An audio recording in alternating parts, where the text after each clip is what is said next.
Good morning. Today I'm going to take you back to 1973, and this is a film called Westworld. Now, Michael Crichton wrote the screenplay to this, and he also directed, and in fact it was his first directing of a feature film. The film is set in the future, 1983. Yeah, the future. It's set in the future in 1983 in an amusement park called Delos. Now, this has 3 worlds as visitor attractions for very rich visitors. Western world, medieval world, and also Roman world. Now, these 3 amusement worlds are basically for adults and are full of androids which look exactly like humans. The androids act in character and engage the humans in various activities or adventures. And as it is an adult-oriented amusement park, this can include sex, or could involve fighting to the death of the android, that is. Now, 2 young men are visiting Westworld, where they encounter the gunslinger character, who will always start a gunfight. It's an android. Meanwhile, in the control room, the technicians have a problem. Some of the androids are misbehaving and breaking down, and this seems to be spreading. And one technician described it as spreading like an infection. Now, this is in fact a very, very early reference to the idea of computer viruses. In medieval world, an android knight impales a guest on a sword, so park controllers shut down the power. Unfortunately, this shuts down the control room door and traps the technicians and scientists because the doors have automatically locked and they can't get out and restore power. In the meantime, the misbehaving androids simply carry on under reserve power. There are scenes in the film from the point of view of the gunslinger android which involve pixelation. Now, obviously, in 1973, you couldn't just run the film into a computer and pixelate it like you can today. Crichton asked Jet Propulsion Laboratory to give this section of a small section, a few minutes, to give a section of a film a pixelated effect, but it would have cost $200,000 and taken 9 months.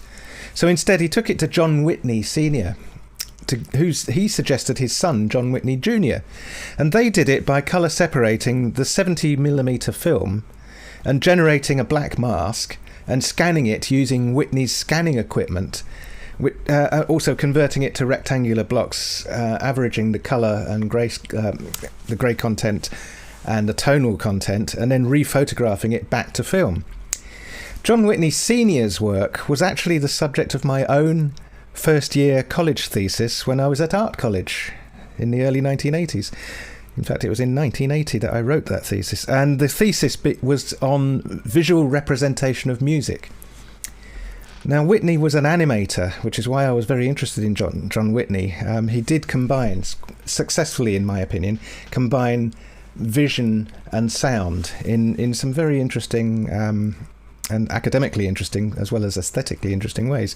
Whitney was an animator. He used analog computer equipment that he had either built or obtained as military surplus equipment, including an anti-aircraft gun director, which was something that can physically move things in many directions under not really computer control as we know it, but analog computer control. And he essentially rebuilt this. The rig involved placing artworks on 3 layers with rotating tables and multi-axis rotating film cameras. Bit like rotoscoping, but on a very, very much larger and more complex scale. And he often used those multi-axis rotating film cameras in slit scan mode sometimes. He actually created the title sequence of the Hitchcock film Vertigo with designer Saul Bass. Anyway, back to Westworld. Yul Brynner played the gunslinger android in the film. He plays the gunslinger in the film, and the characterization was based on the gunslinger Chris in the film The Magnificent Seven, which was also played by Yul Brynner in 1960. He played his own character. He even dressed exactly the same.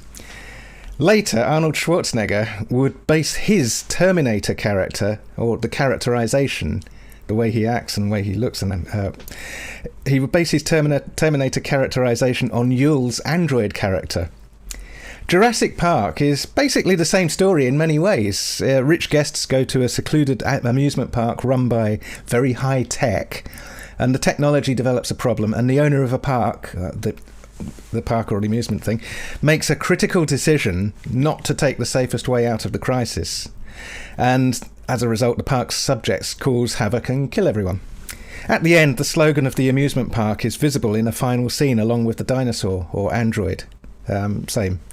Jurassic Park was written by Michael Crichton, just as Westworld was.